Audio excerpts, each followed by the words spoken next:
Você já ouviu falar de gente tratando doenças com carne podre, bebendo leite de égua misturado com sangue fresco, ou acreditando que a fumaça de uma tábua queimada poderia afastar a peste? Por mais absurdo que pareça, remédios assim já foram levados muito a sério em diferentes épocas e culturas. Ao longo da história, o medo de epidemias e a esperança de cura criaram alguns dos tratamentos mais bizarros e muitas vezes perigosos que você pode imaginar. E a criatividade ou desespero das pessoas não tinha limites. Neste vídeo vamos mergulhar em práticas médicas tão inacreditáveis quanto nojentas, conhecer os isotônicos dos antigos e descobrir por que substâncias como carne em decomposição, sangue animal e fumaça eram vistas como soluções quase mágicas. Prepare-se para se surpreender, rir ao ver o quanto a humanidade já usou em nome da saúde. Venha entender como, por séculos, a fronteira entre cura e loucura podia ser bem mais fina do que você imagina. Imagina só, tempos atrás, mães e pais preocupados com a tosse dos pequenos recorriam ao que hoje seria impensável: xarope de heroína, vendido como uma maravilha caseira. Era só sentir aquela dor insistente na garganta, que alguém já sacava esse remédio poderoso, jurando que em poucos goles vinha a cura milagrosa. Expressões como remédios da vovó ganhavam outro nível, afinal, poucas coisas eram tão potentes e perigosas quanto essa solução para dores e tosses. A indústria farmacêutica da época não havia estabelecido limites claros, então remédios como esse viravam tendência por todo canto, das prateleiras das farmácias aos armários de casa.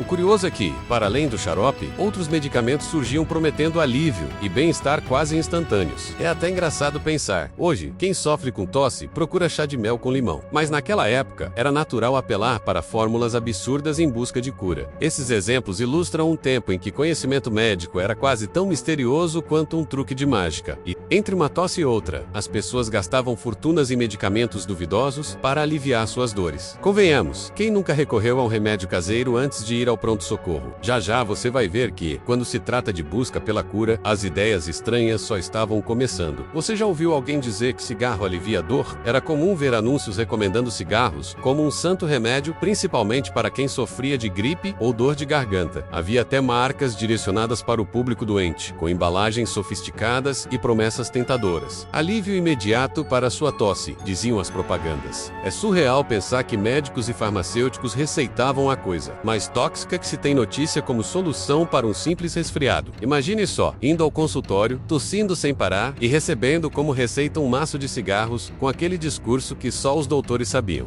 Calma, é para lubrificar a garganta, relaxar o peito. Hoje soa absurdo, mas nessa época as expressões e frases de farmácia povoavam o senso comum. Esse cigarrinho ajuda a soltar o catarro ou uma tragada. E pronto, garganta novinha em folha. O curioso é notar como a publicidade aproveitava a fragilidade das pessoas. Contrações e modificadores nos slogans como só o nosso dá resultado de verdade. Reforçavam a ideia de exclusividade e milagre da cura. Tudo isso num tempo em que a informação era restrita. Então a moda pegava todo mundo ativando as notificações da época, ou seja, repassando essas novidades duvidosas nos encontros de vizinhos ou no balcão da mercearia. Com o passar dos anos, ficou claro que a velha recomendação tinha um custo e dos altos. O hábito que parecia saudável virou um dos principais vilões da saúde pública. Hoje, se alguém ouve que cigarro faz bem para gripe, não pensa duas vezes. É fake news das bravas. Mas fica aí o registro dessa fase excêntrica e quase cômica da medicina popular. Se hoje o mercúrio é visto como um sinônimo de perigo e contaminação, no passado figurava como protagonista dos remédios caseiros, das fórmulas farmacêuticas e até das receitas de beleza. De fato, foi-se o tempo em que o brilho metálico do mercúrio seduzia médicos, curandeiros e esteticistas como garantia de saúde, charme e bem-estar, fosse para aliviar uma simples dor de cabeça ou buscar aquela aparência impecável. Em catálogos e receitas antigas, o mercúrio aparecia sob diferentes formas e nomes, disfarçado em pomadas, purgantes, colírios e pós milagrosos. Bastava uma enxaqueca persistente que surgia alguém propondo uma massagem com unguento à base do famoso elemento prateado. O raciocínio era simples e bastante equivocado. Se o mercúrio eliminava micro-organismos, deveria, por analogia simplista, eliminar qualquer mal do corpo humano, certo? Errado. Mas na época, parecia lógico. O charme da substância não parava por aí. Indústrias cosméticas começaram a acrescentá-la em cremes, soluções clareadoras e loções para a pele, prometendo não só a juventude eterna, como também a eliminação de sardas, manchas e rugas. Era comum folhear revistas femininas da metade do século XX e se deparar com propagandas do tipo pele macia e sem imperfeições, descubra o segredo dos laboratórios modernos. Naturalmente, poucos paravam para pensar nas possíveis consequências de espalhar metais pesados sobre a pele. No contexto doméstico, mães e avós repassavam receitas e instruções de uso como um legado de sabedoria, ignorando os riscos silenciosos por trás de tamanha eficiência. As contrações na fala e no texto tornavam tudo mais prático. Passa só um tiquinho atrás da orelha, mistura com a pomada, que é tiro e queda. O que não faltava era gente disposta a se aventurar nesses métodos por acreditar fielmente no poder universal do mercúrio, principalmente diante da ausência de alternativas acessíveis e testadas. Foi só após inúmeras tragédias, de intoxicações leves a casos fatais, que a ciência começou a levantar a bandeira vermelha. Hoje, fala-se abertamente dos malefícios, mas naquela época era raro encontrar alguém que desconfiasse dos encantos do metal líquido. A busca pela solução imediata era tamanha que o lado sombrio do mercúrio só veio à tona depois de muitos anos de uso indiscriminado. Mais do que uma história de ingenuidade, o legado do mercúrio mostra o quanto as pessoas buscavam, a qualquer custo, atalhos para a saúde e beleza. Mesmo que esses atalhos levassem a riscos irreversíveis, o tempo passou, os mitos caíram, mas serve de alerta. O desejo de resultados rápidos pode trazer consequências difíceis de reverter. Se hoje um banho relaxante costuma envolver sais, espumas aromáticas ou óleos essenciais, a antiguidade reservava experiências muito mais ousadas e, para os padrões atuais, verdadeiramente bizarras. Na busca insaciável por cura, proteção ou até rejuvenescimento, nossos ancestrais recorriam a ingredientes que, para nós, beiram o inacreditável: cobras, sapos inteiros e óleos de procedências, no mínimo, misteriosas. Bastava uma doença persistente, uma mancha de pele incomum ou até um simples azar no amor para surgir o banho milagroso prescrito por curandeiros e feiticeiras. Muitas receitas envolviam cozinhar sapos ou serpentes junto a ervas exóticas, transformando a mistura em uma poção usada tanto para aplicação no corpo quanto para verdadeiro mergulho. O ritual era acompanhado por recomendações com as clássicas contrações populares: mistura tudo e joga no corpo, que é batata, ou dá descarga na água do banho e a zica vai embora. Óleos secretos também faziam parte desse repertório exótico. Alguns eram extraídos de animais de origem duvidosa, outros de plantas pouco conhecidas. A tradição oral misturava fatos, crenças e muita criatividade. Esse óleo tira mal olhado na hora, ou banho de óleo com pele de cobra rejuvenesce 3 gerações. Apesar do tom milagroso, pouca gente considerava os riscos, de irritações graves até envenenamentos. Afinal, o senso comum da época era de que todo benefício vinha antes do risco. Curiosamente, certos banhos atravessaram eras e fronteiras, ganhando versões regionais e incrementos estilísticos. No Egito Antigo, registros mostram banhos com partes de répteis em busca de proteção espiritual e vitalidade física. Entre celtas e romanos, ingredientes bizarros eram postos nas águas para tratar desde picadas até insônias, sempre embalados por muito misticismo e pouca ciência. Hoje é fácil olhar para trás e achar tudo um pouco excêntrico e com razão, mas é impossível não se encantar com a inventividade e coragem de quem ousava transformar banhos em autênticos laboratórios de experimentação.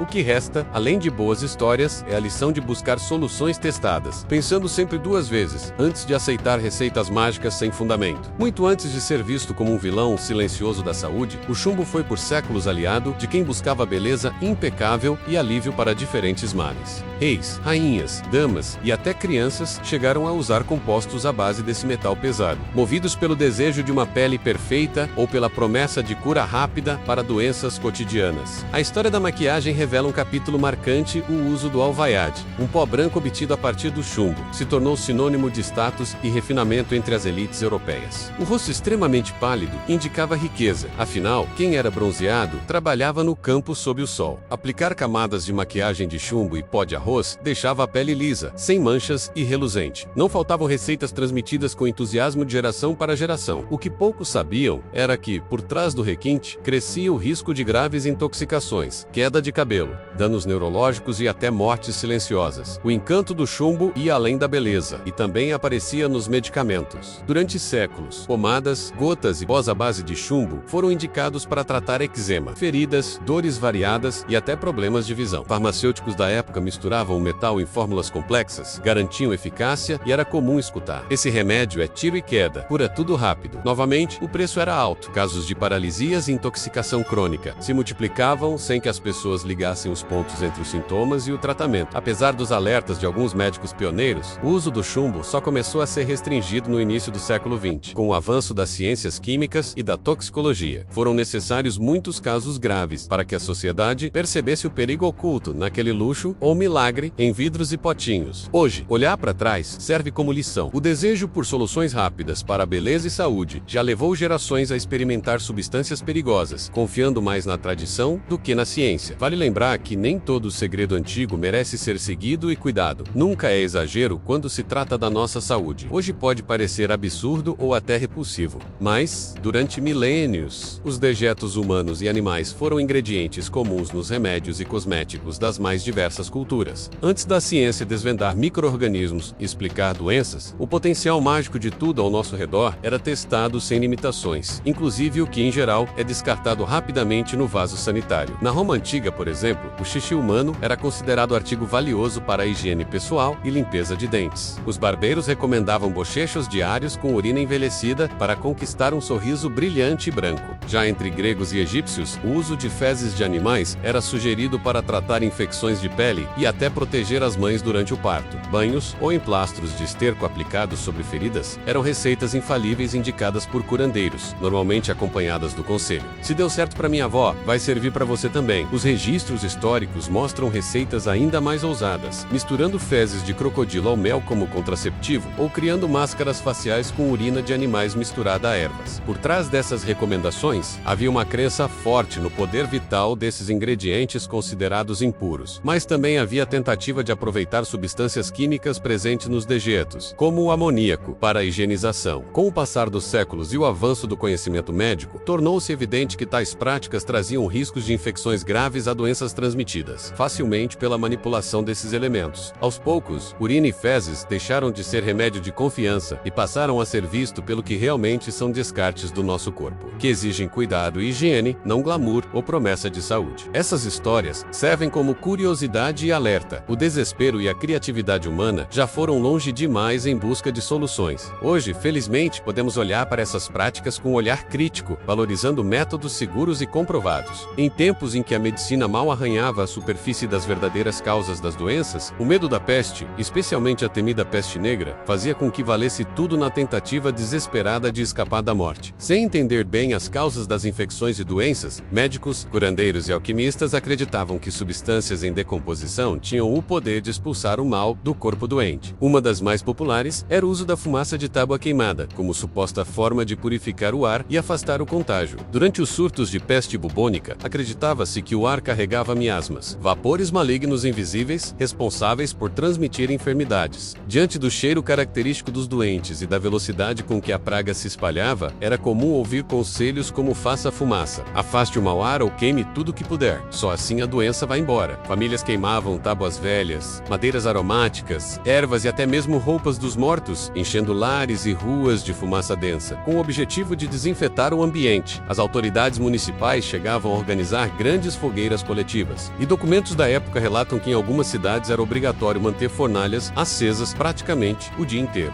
Médicos recomendavam andar com esponjas ou tecidos embebidos de fumaça de determinadas madeiras, carregando uma espécie de filtro portátil contra o ar contaminado. É curioso observar que, mesmo sem base científica, parte dessas práticas tinha um pequeno fundamento. Queimar ervas aromáticas como alecrim ou sálvia realmente pode afastar insetos, embora a fumaça em excesso cause problemas respiratórios e nada impeça a disseminação bacteriana. Só séculos depois, a ciência esclareceu que as verdadeiras causas da peste eram as bactérias transmitidas por pulgas de ratos, tornando as fogueiras e fumaças apenas mais um capítulo da longa lista de tentativas desesperadas da humanidade de se proteger do desconhecido. Como lição, fica o alerta: na dúvida e no medo, a criatividade humana pode tanto gerar soluções quanto criar perigos. E, acima de tudo, confiar no conhecimento científico pode salvar milhões de vidas. A ideia de usar carne podre como medicamento pode parecer absurda e até nojenta nos dias de hoje, mas durante a Antiguidade e a Idade Média, isso era uma prática comum em várias culturas. Sem entender bem as causas das infecções e doenças, médicos, curandeiros e alquimistas acreditavam que substâncias em decomposição tinham o poder de expulsar o mal do corpo doente. O exemplo famoso é o chamado unguento mumificado, usado principalmente na Europa. Este remédio era feito a partir de carne apodrecida, muitas vezes humana, obtida de cadáveres de criminosos executados, misturada a ervas, vinho e outros aditivos. Acreditava-se que, ao aplicar esse unguento em feridas ou tomar pequenas porções, a energia vital do morto era transferida para o doente, acelerando a cura. Frases como "daquilo que mata se faz o remédio" eram comuns entre os praticantes dessa medicina ousada. Além disso, existia Existiam receitas em que a carne podre era deixada ao ar livre até criar vermes e, então, era usada como cataplasma para consumir a infecção de feridas abertas. Entre soldados e camponeses, era comum consultar curandeiros que garantiam para a picada de cobra ou ferida que não cicatriza. Um pouco de carne podre resolve. Esse método, claro, costumava piorar o quadro, levando a infecções graves e até a amputações. A explicação para essas práticas vinha de uma lógica meio equivocada. Se a doença era vista como putrefação interna, usar algo podre de fora poderia neutralizar ou atrair a doença para fora do corpo. Além disso, os alquimistas estavam sempre atrás de substâncias poderosas, obtidas em todas as fases da natureza, inclusive na decomposição. Felizmente, o avanço da microbiologia e das práticas de higiene médica sepultaram esses métodos perigosos. Hoje sabemos que carne podre é um dos piores inimigos da saúde, carregando bactérias e agentes causadores de doenças sérias.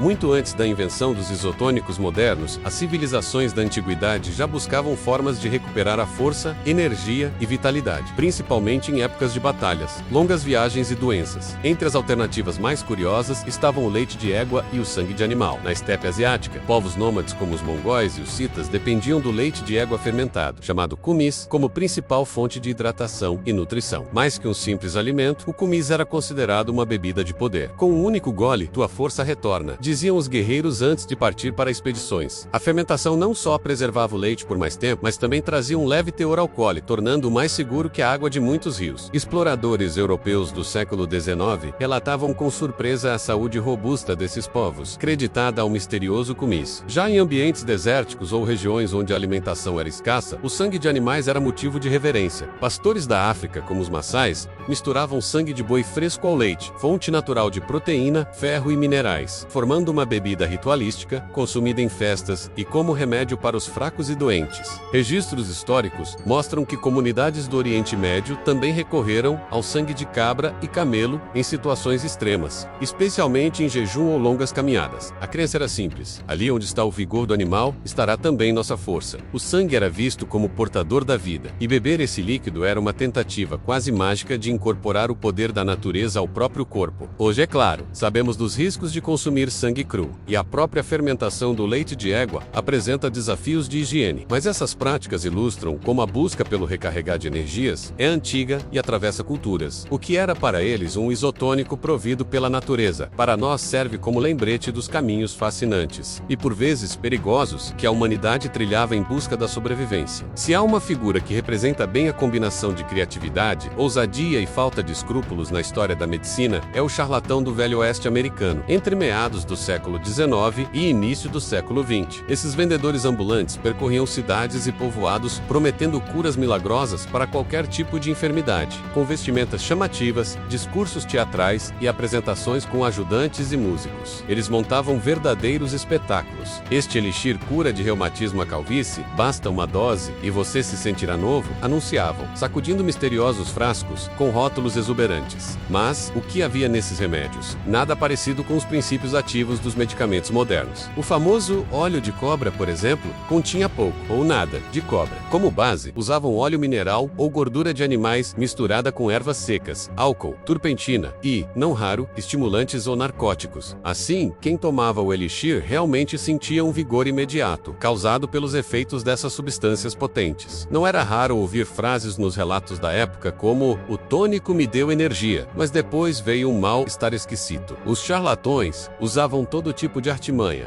Diziam viajar com fórmulas secretas vindas da longínqua China, de sábios indígenas ou de cientistas misteriosos. Se alguém reclamasse, o vendedor já estava longe, pronto para enganar clientes no próximo vilarejo. Essa era de remédios de patente marcou tanto a história americana que até hoje se usa a expressão Snake Oil Salesma para indicar pessoas que vendem promessas vazias ou soluções milagrosas. Felizmente, a pressão social e a regulação sanitária cresceram, surgindo organismos como o Food and Drug Administration nos Estados Unidos, pondo fim ao reinado dos elixires secretos. Mas a criatividade dos charlatões segue viva, só evoluiu de forma. Ao olhar para essas práticas tão excêntricas do passado, fica impossível não se surpreender com a criatividade e também com a coragem dos nossos antepassados. A busca pela sobrevivência fez com que muitos aceitassem quase qualquer coisa como remédio, de ingredientes insólitos a rituais incomuns. Hoje, esses métodos parecem absurdos, mas cada um deles reflete um pouco da história, da cultura e da luta que a humanidade sempre travou contra as doenças. Além de curiosa, essa viagem pelo lado bizarro da medicina